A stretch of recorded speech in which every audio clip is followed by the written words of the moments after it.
Indo British advanced pain clinic నొప్పి మాయం surgery దూరం ఫర్ అపాయింట్మెంట్స్ 9155515563.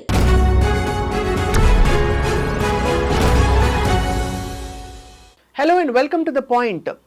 మొన్న సాఫ్ట్వేర్ ఇంజనీర్ అతుల్ సుభాష్ ఆత్మహత్య నిజంగా చాలామందిని కలిచివేసింది. వ్యవస్థలో ఉండే లోపాలు లొసుగులు, మరి చట్టం న్యాయం వీటి పట్ల కూడా ఒక్కసారిగా అందరూ ఉలిక్కిపడేలాగా సంఘటనల క్రమం చూస్తే అర్థమైంది. అతను సూసైడ్ నోట్ రాసి వెళ్ళిపోయిన తీరు, అలాగే అతని భార్య కుటుంబ సభ్యుల్ని పోలీసులు ఇప్పుడు నిఘా వేసి ఉంచి అదుపులోకి తీసుకోవడం, ఇవన్నీ కూడా చూస్తే మళ్ళీ ఆ అమ్మాయికి బెయిల్ వచ్చేస్తుందని చెప్పి మరోవైపు కొంతమంది లాయర్లు వాదిస్తూ ఉంటే, ఈ 498 నిజంగా అది అంత బలహీనమైన చట్టమా, లేక నిజంగా మహిళల పట్ల వాళ్ళకి ప్రొటెక్షన్ ఇవ్వడానికి వచ్చిన చట్టమా అనే ప్రశ్న మాత్రం మరోసారి మొదలైంది. ఇవాళ మనతో పాటు once again family counsellor and అందరికీ సుపరిచిత సైకాలజిస్ట్ యాజ్ వెల్ యాజ్ అనేక ఇష్యూస్ పై తన గళమెత్తి మాట్లాడుతూ వచ్చిన యాక్టివిస్ట్ కృష్ణకుమార్ గారు ఉన్నారు మనతో పాటు. వారితో మాట్లాడదాం ఈ విషయం గురించి. నమస్కారం మ్యామ్. నమస్తే. చాలా దిగ్భ్రాంతి కలిగించిన విషయం. ఎందుకంటే ఏదో ఒక క్షణికావేశంలో చేసుకున్న ఆత్మహత్య కాదు, అతను మొత్తం ప్రిపేర్ చేసి మరి గ్రౌండ్ పెట్టి వెళ్ళాడు. ఎక్కడ పొరపాటు జరిగింది మ్యామ్? ఎక్కడ పొరపాటు అంటే అండి, దేశం మొత్తం మీద పురుషులు ఎక్కువ ఆత్మహత్య చేసుకుంటున్నారు స్త్రీల కన్నా. అంటే ఈ చేసుకోవడం ఏదో బలహీన మనస్తత్వం అని నేను అనను, కానీ స్త్రీలైనా పురుషులైనా ఎవ్వరూ ఆత్మహత్య చేసుకోవటానికి వీల్లేదు. అవును. అయితే ఏ కారణాల చేత చేసుకోవాల్సి వచ్చినా కానీ సమస్య వెంటే పరిష్కారం ఉంటుంది అనే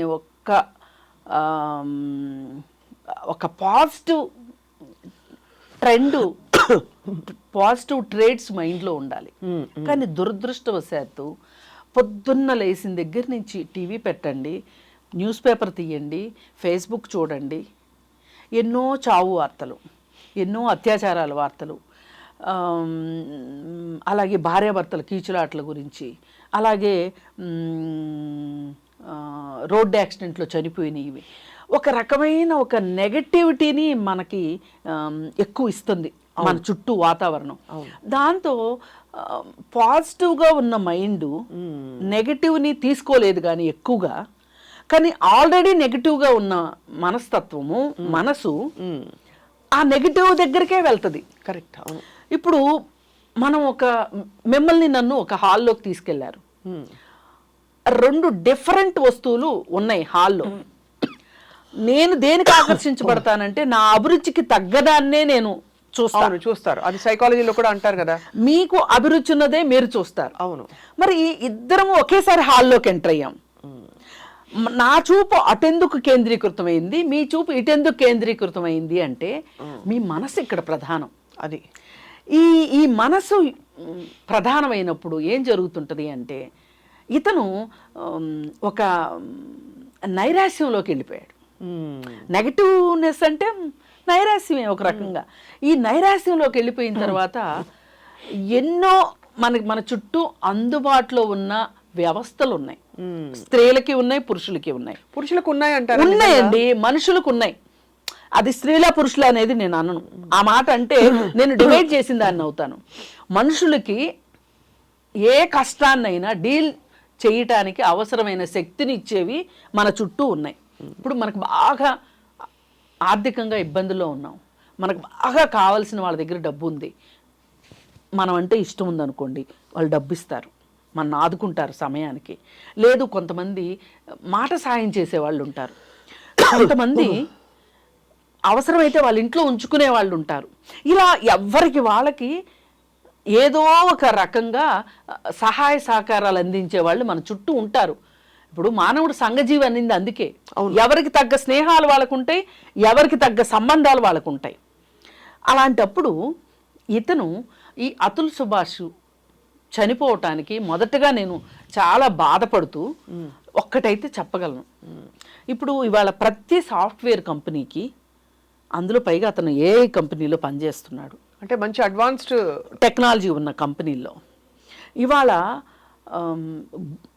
గూగుల్లో కానీ వేటిలోనైనా నేను ఈ కష్టంలో ఉన్నాను అని అన్నోన్ పర్సన్గా ఒక కామెంట్ పెట్టినా 10 మంది మాట్లాడటానికి సిద్ధంగా ఉన్నారు. ఒకటి. సరే, అంత పబ్లిసిటీ ఇచ్చుకోవటం మీకు ఇష్టం లేనప్పుడు ఇవాళ ప్రతి సాఫ్ట్వేర్ కంపెనీలోనూ ఒక హెల్త్ డెస్క్ ఉంటుంది. దీనిలో సైకాలజిస్టులు ఉంటున్నారు. అవును. మరి ఇప్పుడు మన పెద్ద కంపెనీల్లో చూసుకుంటే కనుక ఇప్పుడు ఐఫోన్లు ఇవన్నీ కంపెనీ పేరేంటండి? యాపిల్. ఇప్పుడు యాపిల్ కంపెనీలో ఎలాంటి సహాయ సహకారాలు ఉన్నాయంటే ఆశ్చర్యపోతారు మీకు చెప్తే. ఇప్పుడు భార్యాభర్తలకు సంబంధించి ఏమైనా ఇబ్బందులు ఉన్నాయి అనుకోండి, కోర్టు కేసులు ఏమన్నా ఉన్నాయి అనుకోండి, వాళ్ళకి అసలు ఎంత ప్రాజెక్టు ఎలాంటి కండిషన్లో ఉన్నా సరే వాళ్ళు కోర్టుకు వెళ్ళడానికి వాళ్ళకి సెలవు మంజూరు అవుతుంది. అవును. అలాగే వాళ్ళకి కౌన్సిలింగ్ ఇవ్వడానికి కౌన్సిలర్ రెడీగా ఉంటారు. అలాగే లీగల్ ఎయిడ్ అవసరము అంటే లీగల్ ఎయిడ్ ఇవ్వడానికి లాయర్లు రెడీగా ఉంటారు. అంటే నేను చిన్న చిన్న కంపెనీలో ఇంతంత నేను ఎక్స్పెక్ట్ చేయకపోవచ్చు, కానీ కంపెనీలో అంత హెల్ప్ ఉండి ఆయన ఆ వ్యవస్థలను ఎందుకు ఉపయోగించుకోలేకపోయాడు? ఎందుకంటారు మేడం? అతను అదే నైరాశ్యం, దౌర్బల్యం, మానసిక దౌర్బల్యం. మానసికంగా ఇప్పుడు దౌర్బల్యం అనేసరికి ఏమైపోద్దంటేనండి నెగటివ్ సెన్స్ వచ్చేస్తుంది. కరెక్ట్. ఇవాళ ఎంత అవునన్నా కాదన్నా చనిపోయిన వాళ్ళ పక్షాన ఒక పాజిటివ్, బతికుండగా ఎవరు హెల్ప్ చేయరు కానీ చనిపోయాక మట్టుకు సానుభూతి చూపించడానికి ప్రతి వాళ్ళు రెడీగా ఉంటారు. అందుకని మనము ఆ మాట కంటే కూడా అతను సిద్ధంగా లేడు అని చెప్పాలి మానసికంగా. దేనికి? ఏదైనా పోరాడడానికి, ఈ పోరాటానికి కానీ సహాయం తీసుకోవటానికి కానీ ఎక్కడ నాకు అవుట్లెట్ దొరుకుతుంది అని ఆలోచించటానికి కానీ అతను మానసికంగా సిద్ధంగా లేడు. ఇదే పరిస్థితిలో చాలామంది స్త్రీలు ఉంటారు, ఇదే పరిస్థితిలో చాలామంది స్టూడెంట్స్ ఉంటారు. ఇప్పుడు నారాయణ చైతన్య కాలేజీల్లో ఎందుకంటే పిల్లలు సూసైడ్ చేసుకుంటున్నారు? మరి సేమ్ కండిషన్స్ కదా, అందరూ సూసైడ్ చేసుకోవాలిగా అలా అనుకుంటే. అవును. కానీ కొంతమంది చేసుకుంటున్నప్పుడు మనం ఏం చెప్తున్నామంటే అందరినీ ఒక గాట కట్టేయద్దు. ప్రత్యేకమైన మనుషులకి ప్రత్యేక అవసరాలు ఉంటాయి. అవును. ఆ అవసరం ఉన్నప్పుడు వాళ్ళకి సహాయం అందించండి, అందుకే మీరు అక్కడ కౌన్సిలర్లు పెట్టండి అని చెప్పాం. చెప్తే ఈ పిల్లలు స్వయంగా వెళ్ళకపోవచ్చు, ఈ పిల్లల్ని గమనించిన లెక్చరర్స్ వీళ్ళకి అవసరం ఉంది అని చెప్పి వాళ్ళని అక్కడికి పంపించారనుకోండి, వాళ్ళు వాళ్ళ మనసులో ఉన్న వేదన అంతా చెప్పారనుకోండి, వాళ్ళైతే రక్షించబడతారుగా. అవును. ఇప్పుడు ఒక కౌన్సిలర్ వల్ల ఒక్క ప్రాణం నిలబడినా చాలు కదా. అవును. అలాగే ఇప్పుడు ఇతను కూడా అతులు కూడా అతనికి చూస్తే కనుక చాలా వ్యవస్థలు ఉన్నాయండి చుట్టూ. ఒకటి చెప్తాను మీకు, మానసికంగా బాగోకపోతే ఇవాళ మానసిక ఆరోగ్యం గురించి చాలా చాలా ప్రచారం వచ్చేసింది. అంటే చదువుకోని వాళ్ళకి అవగాహన లేదు కానీ చదువుకున్న వాళ్ళకి అవగాహన ఉంది. నేను ఇంత సంక్షోభం పడే బదులు నా బాధంతా ఒక మనిషికి నేను చెప్పేస్తే వాళ్ళు నాకు ఏదైనా ఒక సలహా ఇవ్వకపోతారా అనే ఒక ఆలోచన ఇతనికి రాలేదు. సరే, ఇతని కష్టాల్లో ఉన్నాడని కుటుంబం మొత్తానికి తెలుసు, అతని ఆఫీస్లో కూడా కొంతమంది స్నేహితులకు తెలుసు, కొలీగ్స్కి తెలుసు, వాళ్ళైనా ఇవ్వచ్చు కదా ఈ మాదిరి సలహా. కానీ కొన్నిసార్లు అండి ఎంత సలహాలు ఇచ్చినా తీసుకోవటానికి వాళ్ళు సిద్ధంగా ఉండరు. అవును, సిద్ధంగా ఉండరు. ఇది ఒకటి. అతను ఈ వేలో కనుక ఎళ్ళున్నట్లయితే అతనికి ఒక పరిష్కారం దొరికేది. ఎవరో ఒకరు స్నేహితులకు, ఆఫీస్లో ఇప్పుడు ఇంత గొడవ జరుగుతుంది అంటే తెలియకుండా అయితే ఉండదు ఎవ్వరికి. కానీ అతను చెప్పిన దాన్ని బట్టి మ్యామ్ ఎక్కడో బతికినా కూడా అతనికి నరకమే ఒక విధమైన. ఈ కోర్టుల కేసులు ఉండవండి. ఇప్పుడు ఆ అమ్మాయి అన్ని కేసులు ఎలా వేయగలిగింది అనుకున్నారు? మనం కొంచెం డివియేట్ అవుతున్నాం, మళ్ళీ ఆ అమ్మాయి వైపుకి వెళ్తున్నాం. కానీ ఆ అమ్మాయి అన్ని కేసులు ఎలా వేయగలిగింది? ఆ అమ్మాయికి ఒక ఫ్యామిలీ ఫ్రెండ్ లాయర్ ఉన్నాడు. లాయర్లకి మంచి చేయడం కన్నా చెడు చేయడానికి వాళ్ళ తెలివి బాగా ఉపయోగిస్తారు. అసలు ఇప్పుడు ఈ 498A గురించి ఇంత భ్రష్టు పట్టిపోయింది, అసలు మగవాళ్ళకి అన్యాయం జరుగుతుంది అని గగ్గోలు పెడుతున్నారు చూడండి. దీనికి మొదటి ముద్దాయి లాయరు, రెండో ముద్దాయి పోలీస్ అండి. లేదు అంటే మొదటి ముద్దాయి పోలీసు, రెండో ముద్దాయి లాయరు. ఒక బాధితురాలికి ఈ చట్టం ఉందని కూడా చాలా మందికి తెలియదండి. అవును. కానీ అక్కడికి వెళ్ళగానే ఇదైతే దారికొస్తారు. ఎందుకంటేనండి చాలా 498 కేసెస్లో ఈ అభియోగాల లిస్టు చూస్తే నిజంగా దాదాపు అవే ఉంటున్నాయి. అదే చెప్తున్నా నేను. అసహజమైన లైంగిక వేధింపులు, ఇంకా ఇలాంటి మీరు చెప్పినట్టుగా వరకట్నం ఒకటి ఇలా ఇవన్నీ సేమ్ స్టాండర్డ్ క్లాస్ వస్తున్నాయి. సో దాని వల్ల నిజంగా అన్యాయం అవుతున్న ఆడపిల్లల పరిస్థితి చూస్తే వాళ్ళకి ఈ చట్టం మీదే నమ్మకం పోతుంది. అసలు బాధితురాలికి గాని బాధితురాలి కుటుంబానికి గాని అన్లెస్ అంటిల్ ఆ కుటుంబంలో ఒక లాయర్ ఉంటే తప్పితే ఈ 498 గురించి తెలిసే అవకాశం లేదండి. వీళ్ళు చెప్తారు, పోలీసులు చెప్తారు. ఎందుకు చెప్తారో చెప్తారు పోలీసులు కూడా. ఏంటి అంటే 498A పెట్టేస్తే అవతల పార్టీని బెదిరించి మిమ్మల్ని ఇప్పుడే అరెస్ట్ చేస్తాం. ఈ నమ్మే వాళ్ళు కూడా ఎలా నమ్ముతారో కానీ ఎంత ఆశ్చర్యం వేస్తుందంటే, ఒక మనిషిని పోలీస్ స్టేషన్కి పంపటం ఎంత కష్టం అంటేనండి. ఇప్పుడు నాకు కొంతమంది ఫోన్లు చేస్తుంటారు, ఏమండి పోలీసులు పిలిచారు వెళ్ళాలా, వెళ్తే ఏమన్నా అవుతుందా, మీరు తోడురండి అన్నాను. ఏమీ ఉండదు. ఇప్పుడు పోలీసులు ఏమీ చెయ్యలేరు. మొత్తం సీసీ కెమెరాలు ఉన్నాయి పోలీస్ స్టేషన్లో కూడా. అవును, మీరు వెళ్ళి అక్కడ కూర్చోండి, మిమ్మల్ని ప్రశ్నలు అడుగుతారు. మీరు అడ్డదిడ్డంగా మాట్లాడకపోతే మిమ్మల్ని ఏమీ అనరు. అడిగిన దానికి మీరు సమాధానం చెప్పండి. అంతగా అయితే మిమ్మల్ని మీరు ఊహించిన దానికంటే ఎక్కువ హెరాస్మెంట్ ఏమన్నా మీరు ఫీల్ అవుతుంటే ఒక్క ఫోన్ కొట్టండి, అప్పుడు వస్తా. ముందు ఎందుకు రావాలి చెప్పండి, అంతే కదా అని చెప్తే కూడా భయం అండి. పోలీస్ స్టేషన్ అంటే భయము, కోర్టు అంటే భయము, పెళ్ళంటే భయము. ఇప్పుడు ఈ మధ్య కొంతమంది పనిగట్టుకుని పెళ్ళంటే భయపడేలాగా చేస్తున్నారు. ఈ ప్రచారం, ఇంత వ్యతిరేక ప్రచారం మంచిది కాదు. ఎవరి ఆడపిల్లలకి మంచిది కాదు, మగపిల్లలకి మంచిది కాదు. అయితే ఇప్పుడు తను మానసికంగా స్ట్రాంగ్గా ఉండి ఎదుర్కోవటానికి వీలుగా మనసును సంసిద్ధం చేసుకోలేకపోయాడు ఒకటి. రెండోది లీగల్ హెల్ప్, వీలైనంత లీగల్ హెల్ప్ ఇతను తీసుకోలేదు. అవును, ఎందుకో చెప్పమంటారా? అతను నా పిల్లాడిని చూసి 3 ఏళ్ళు అయిందని చెప్పాడు. 3 ఏళ్ళు అయినప్పుడు పిల్లాడిని చూడడానికి ఒక అవకాశం ఉంది, విజిటేషన్ రైట్స్ ఉంటాయి. అసలు పోలీసులకు చెప్తే అండి, పోలీసులు తెప్పిస్తారండి బిడ్డని. కానీ ఈ అమ్మాయి ఎన్నో కేసులు పెట్టేస్తే కూడా తెప్పిస్తారండి, అయినా తెప్పిస్తారు. బిడ్డకి తండ్రికి మధ్య అయితే అస్సలు మీకు ఈ ప్రపంచంలో ఏది అడ్డురాదు. పిల్లకి తల్లికి, పిల్లకి తండ్రికి, పిల్లాడికి తండ్రికి, పిల్లలకి తల్లిదండ్రులకి అడ్డు ఏదీ ఉండదు. అసలు ఇవన్నీ కాదండి. ఒక్క పిటిషన్ వేసుకుంటే నా పిల్లలు నాకు నెలలో ఒకరోజు చూపించాలి నాకు అని వేసుకుంటే, వాళ్ళమ్మ చూపించను అంటే అది కోర్టు ధిక్కారం అవుతుంది, ఆవిడ మీద కేసు నమోదు అవుతుంది. ఇది ఏ లాయరు ఇతనికి చెప్పుండడా? పైగా ఇంకొకటి ఏం జరుగుతుందంటేనండి, నేను ఒక కేసులో చూశాను ఈ మధ్య. నాకంతా తెలుసండి, నా కేసు నేనే వాదించుకుంటాను అని ఒక అతను కోర్టులో కేసు వాదించుకుంటున్నాడు. వాదించుకోవటానికి ఒక పిటిషన్ తయారు చేసుకుని వచ్చాడు. ఆ పిటిషను జడ్జి చూసి, ఆయనకు తెలియదు అప్పటిదాకా, ఈ పిటిషన్ రాసింది ఎవరు అని అడిగాడు సింపుల్గా. నేనేనండి అన్నాడు. అంటే మీరెందుకు రాశారు, మీ లాయర్ ఏమయ్యారు అంటే, నాకు ఇంగ్లీష్ వచ్చండి అందుకని నా కేసు నేనే వాదించుకుందాం అనుకున్నాను అంటే, మీరు స్కూల్లో లీవ్ లెటర్ రాయడం అనుకున్నారా, కోర్టుకి పిటిషన్ రాయటం అంటే?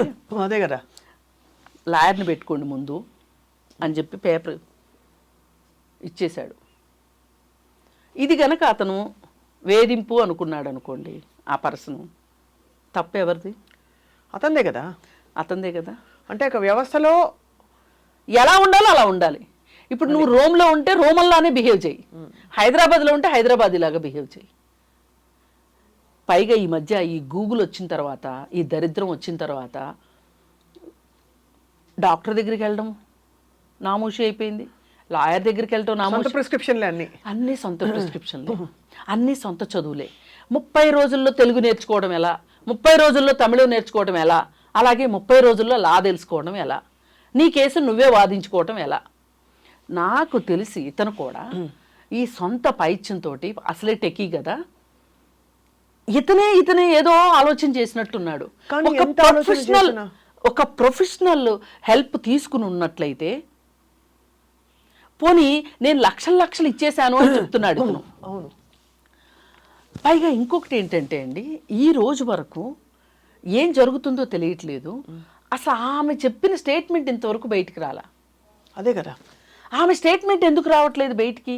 ఇప్పుడు ఈ కేసులో ఆమె వేసిన పిటిషన్ కానీ, ఆమె వేసిన పిటిషన్కి కౌంటర్గా ఇతను వేసిన పిటిషన్ కానీ ఎందుకు బయటికి తెలియదు, ఎందుకు బయటికి రావట్లేదు? చివరిగా మిగిలింది వీడియో ఒకటే, వీడియో లెటర్. ఈ వీడియో, ఈ లెటరు అతను ఎంతసేపు తన ఆవేదనని, తను ఎంత బాధపడింది, తను ఎంత కుంగిపోయింది అది వివరిస్తూ బాగా చెప్పుకోగలిగాడు అతను. ఇంత చెప్పుకోగలిగిన తెలివితేటలు ఉన్నప్పుడు, ఇంత భావ వ్యక్తీకరణ ఉన్నప్పుడు ఎందుకు ఆ వ్యక్తీకరణ సరైన వ్యక్తుల దగ్గర వ్యక్తీకరించలేక, ఒక లాయర్ దగ్గర, ఒక సైకాలజిస్ట్ దగ్గర, ఒక ఫ్యామిలీ కౌన్సిలర్ దగ్గర, ఒక ఫ్రెండ్ దగ్గర చెప్పుకుని కూడా అతనికి పరిష్కారం దొరకలేదా? చెప్పుకోలేదా? ఎందుకంటే ఎంత ఆలోచనాయుతంగా అతను, అంటే ఆలోచన లేని పని, పిచ్చి పని ఇది, కానీ అయినా కూడా దాని గురించి ప్రీమెడిటేటెడ్ గా తను లెటర్ రాసి బాబుకి ఫలానా వయసు వచ్చినప్పుడు ఏమి ఇవ్వాలో కూడా ఆ లెటర్ ఒకటి రాసి ఇంకా అంత ఇదిగా ఒక వీడియో చేసి పోయాడంటే ఖచ్చితంగా ఇది ఎక్కడో ఏదో లెవెల్లో భార్య చెప్పిన వాటికి ఇంతకంటే పెద్ద సమాధానం నీకు ఉండదన్నట్టు విసిరి కొట్టి వెళ్ళిపోయాడు. ఇప్పుడు ఆమెకి ఇంకా ఆన్సర్ చెప్పడానికి వీలు లేకుండా ఆమెకి అన్ని డోర్లు మూసేసి తను చెప్పిందే ఫైనల్ అనిపించుకోవాలనే ఉద్దేశంతో ఇతను చేసినట్లుగా కనిపిస్తుంది తప్పితే వేరేగా కనిపించట్లా. చాలా దురదృష్టకరం, చాలా దురదృష్టకరం. అమూల్యమైన నిండు ప్రాణం కదా. నీ ప్రాణాన్ని తీసుకునే హక్కు నీకు లేదు, పైగా నీ తల్లిదండ్రులు బతికుండగా. ఆ తల్లి ఎంత క్షోభిస్తుందండి. ఇప్పుడు 9 నెలలు మోసింది కదా, నీ మలమూత్రాలు ఎత్తి నిన్ను పెంచి పెద్ద చేసి నువ్వు ఎంత విసిగించి ఉంటావు. అవన్నీ అందరం చేసే, తల్లులందరం చేసే పని అదేని అనుకోండి, అది వేరే విషయం. కానీ ఆ తల్లికి ఎందుకు రావాలి ఆ కష్టం? నువ్వెలా అసలు నీ కంటి ముందు నీ కొడుకు చచ్చిపోతే నీకు ఎంత బాధగా ఉంటుంది? అవును, ఆలోచించాలి కదా. ఇప్పుడు మనం ఏం మాట్లాడినా ఏమైపోతుందంటేనండి, అతనికి వ్యతిరేకంగా మాట్లాడినట్లు అయిపోతుంది. కానీ నా ఉద్దేశం ఏంటంటే, ఇలాగే అతనికి సానుభూతిగా మాట్లాడుతూ వెళ్తే చాలామంది మగపిల్లలు ఇవాళ పెళ్ళంటే భయపడిపోతున్నారు. పైగా మొన్న ఒక లాయర్ మాట్లాడుతూ ఎవరైనా పెళ్లి చేసుకోదలుచుకుంటే ఒక 6 చట్టాల గురించి తెలుసుకుని పెళ్లి చేసుకోండి అని చెప్తున్నారు. ఇది ఎంత బహానా అంటే ఇప్పుడు మీరు ఒకప్పుడు ఆడపిల్లలు ఇలాగే తయారు చేసేవాళ్ళు. అక్కడికి వెళ్తే అత్త ఉంటుంది, అక్కడికి వెళ్తే ఆడబడుచులు ఉంటారు, అక్కడికి వెళ్తే అత్తగారు తల్లి అత్తగారు ఉంటుంది, నువ్వు చాలా జాగ్రత్తగా ఉండాలి అంటే ఈమె ఒక భయంలోకి వెళ్ళిన దగ్గర నుంచి ఏ చిన్నది జరిగినా కానీ నెగిటివ్గానే ఆలోచించుకుని ఆ కుటుంబం మీద ఈమె చాలా నెగిటివ్నెస్ పెంచుకొని అది ఇంకొంచెం ముందుకెళ్తే వాళ్ళన్నా కిరసనాయలు అంటించే పరిస్థితులు, ఏమన్నా కిరసనాయలు అంటించుకునే పరిస్థితులు. అవును, ఇవన్నీ చూసాం కదా మనం. ఆ పరిస్థితిని దాటి కొంచెం ఇప్పుడు కాస్త న్యూట్రలైజ్ అవుతుందేమో అనే సందర్భంలో ఇప్పుడు ఇది ఈ విధంగా ఇంత నెగటివ్ ని ప్రచారం చేయడం మటుకు కరెక్ట్ కాదు. ఇప్పుడు అందరికీ కేసులు పడుతున్నాయా? పెళ్ళైన ప్రతి వాళ్ళకే కేసు పడుతుందా? ఎందుకు కేసు పడుతుంది? భార్య ఉద్యోగం చెయ్యాలి, ఇంటి పని కూడా చెయ్యాలి, తన తల్లిలాగా ఉండాలి, అలాగే ఏటీఎం కార్డు నీకు ఇచ్చేయాలి. అవును, ఇవన్నీ చేస్తే నీకు మంచి భార్య, అంతే కదా. ఇవన్నీ ఏ ఒక్కటి చేయకపోయినా కానీ చదువుకుంది, కళ్ళు నెత్తికెక్కినాయి. ఈ దృక్పథాన్ని ఇవాళ ఎవరైతే కాదనుకుంటున్నారో వాళ్ళు చాలా సుఖంగా ఉన్నారండి. అవును, ఇద్దరు కలిసి వంట చేసుకున్న ఇంట్లోంచి గొడవలే ఉండవు. లేదు 3 రోజులు నువ్వు చేయి, 3 రోజులు నేను చేస్తాను, పేచీ లేదు. కానీ ఆ అమ్మాయి కూడా ఆలోచించాలండి. మనుషులు డెమోక్రటిక్గా ఆలోచిస్తే విషయం ఏమర్థం అవుతుందంటే, ఒక కుటుంబంలో ఇప్పుడు ఆమె ఉద్యోగం చేస్తుంది, నేను ఉద్యోగం చేసి నేను ఆపసోపాలు పడుతున్నట్టు ఫీల్ అవుతున్నా. మా నాన్నలాగా సాయంత్రం ఇంటికి వచ్చేసరికి భార్య టీ కప్ ఇస్తే రిలాక్స్ అవ్వాలని అనుకుంటున్నా, తప్పు లేదు. కానీ ఆమె కూడా ఉద్యోగం చేసి వచ్చి, అవును, ఆమె రిలాక్స్ అవ్వాలని ఉండదా అని ఒక్క ఆలోచన వచ్చింది అనుకోండి, ఆ ఇల్లు ఎంత డెమోక్రటిక్గా ఉంటుందో. ఖచ్చితంగా. ఇప్పుడు మా అమ్మ ఉద్యోగం చేసింది, మా అమ్మ ఏ రోజు ఇలా ఆలోచించలేదు అని నీకు ఉంది అంటే నువ్వు ఒక జనరేషన్ వెనకబడిపోయినట్లే. కరెక్ట్. అందుకే నేను కుటుంబాలు డెమోక్రటైజ్ అవ్వాలి. అవును, ప్రజాస్వామికంగా ఆలోచించాలి. ప్రజాస్వామ్యం అంటే అదేదో బ్రహ్మ పదార్థం, అది రాజకీయాల్లోనూ రాజకీయ నాయకులు మాత్రమే మాట్లాడే మాట కాదు అది. ప్రతి ఇంట్లో ఆ విధమైన వ్యక్తి స్వేచ్ఛ ఉండాలి. అలాగే కుటుంబం పట్ల అండర్స్టాండింగ్ కూడా ఉండాలి. అంటే వ్యక్తి స్వేచ్ఛ ఉందని ఏర్పడితే అది మాట్లాడడం. ఇప్పుడు చాలా మంది వాక్ స్వాతంత్రం నోటుకొచ్చినట్టు మాట్లాడుతున్నారు. అలా కాకుండా ఇప్పుడు నువ్వు ఒక మాట అన్నప్పుడు రెండో వాళ్ళు స్పేర్ చేయాలి అనుకున్నప్పుడు, రెండో వాళ్ళు అన్నప్పుడు నువ్వు కూడా స్పేర్ చేసే ఆ అండర్స్టాండింగ్ ఉండాలి, ఆ స్పేస్ ఉండాలి. అవును, ఆ స్పేస్ లేకుండా పోతుంది ఇళ్లల్లో ఇవాళ. ఈ ఉద్యోగస్తుల్లోనే ఎందుకు ఇలా గొడవలు వస్తున్నాయి అని మనం చూస్తే గనక, నేను గచ్చిబౌలి ఏరియాలో ఫ్యామిలీ కౌన్సిలింగ్ చేసేటప్పుడు దాదాపు 70% కేసులు ఐటీ కేసులు వచ్చాయండి. ఇదే పేచి. వీళ్ళిద్దరు ఉన్నప్పుడు బాగానే ఉంటారంట భార్యాభర్త. ఆమె తల్లి వచ్చింది అనుకోండి, ఇంట్లో ఒక రకం చిచ్చు. అవును. అతని తల్లి వచ్చింది అనుకోండి, ఇంకొక రకం చిచ్చు. అసలు కొంతమంది అయితే నేను ఒక కండిషన్ పెట్టాల్సి వచ్చింది, అది తప్పు ఒక రకంగా. అంటే ఇప్పుడు తల్లిదండ్రులు ఎక్కడ కూడా అడుగుతాను కృష్ణకుమార్ గారు, అంటే ఈ టాపిక్ చాలా మనం మాట్లాడాం కాబట్టి, ఇలా గొడవలు వచ్చినప్పుడు పెద్దవాళ్ళు మంచి చెడు చెప్పడం తప్పంటారా? అసలు ఇంటర్ఫియర్ కాకూడదంటారా? వాళ్ళు అసలు మంచి చెడు చెప్పట్లేదండి, చెడు మాత్రమే చెప్తున్నారు. అమ్మాయి తల్లిదండ్రులు వస్తే ఒక రకం పేచి అన్నాను చూసారా, అదేంటంటే నా కూతుర్ని నేను ఎంత అల్లారు ముద్దుగా పెంచాను, ఆఫీస్ నుంచి వచ్చేసరికి మా అమ్మాయికి పాలు తాగటం కూడా రాదు అనే పరిస్థితిలో అమ్మాయిని పెంచి హఠాత్తుగా పెళ్లి చేసేస్తే వంటలు గింటలు ఏమి అంటే కుటుంబంలో ఏ విధమైన విధి నిర్వహణ ఉంటుందో దానికి చాలా దూరంగా పెంచి అపురూపంగా పెంచాము అని అనుకుంటున్నారో, అది పెళ్ళైన వెంటనే వాళ్ళు ఈ బాధ్యతలన్నింటిలోకి వెళ్ళాల్సి రావటంతో చాలా ప్రాబ్లం అవుతుంది. అప్పుడు వీళ్ళు ఏం చేస్తున్నారు, అక్కడికి వచ్చి గ్యాస్ లైటింగ్ చేస్తున్నారు. ఏమమ్మా ఎంత కష్టపడిపోతుంది, ఏంటమ్మా ఇంత చదువుకుని నీ పరిస్థితి ఎలా అయిపోయింది ఏంటి అని. అదే అటువైపు నుంచి అతగాడి తండ్రో తల్లో వచ్చారనుకోండి, వాళ్ళు ఏమంటున్నారు, ఏంట్రా ఇంత చదువుకుని నువ్వు ఇంటి పనులు చేస్తున్నావా అంతే అని మాట్లాడుతున్నారు. సో ఇవి పుల్లలు పెట్టడమే కదా. అదే చెప్తున్నా, వీళ్ళు అసలు ఎక్కడ ఒక మంచి పాత్ర పోషించట్ల తల్లిదండ్రులు. పైగా తల్లిదండ్రులకు తీరిక ఎక్కువైంది. ఒకరిద్దరు పిల్లల్ని కనడం, ఆ పిల్లల మీద మైక్రో మేనేజ్మెంట్ చేయటం, వాళ్ళ పెళ్ళిళ్ళు అయిపోయినా సరే వాళ్ళ ఫ్యామిలీలో దూరటం. కరెక్టే మీరు అన్నది. ఇవన్నీ ఇప్పుడు వాళ్ళ అమ్మ ఎక్కువ పెత్తనం చేసింది అని అతుల్ సుభాష్ కూడా మాట్లాడాడు, మీరు గమనిస్తే. అవును, వాళ్ళ అమ్మ అందుకనే కదా అడుగుతున్నాను మిమ్మల్ని.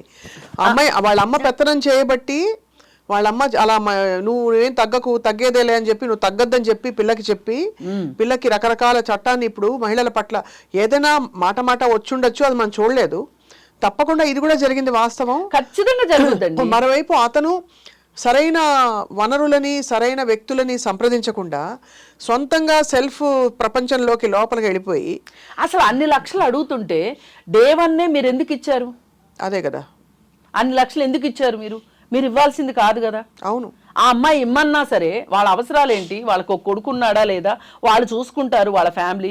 పైగా అండి, మనం ఎంతసేపు చదువుకున్నంత మాత్రాన మనం పేట్రియార్కీ నుంచి బయటకు వచ్చాము అనుకోవటానికి వీల్లేదు.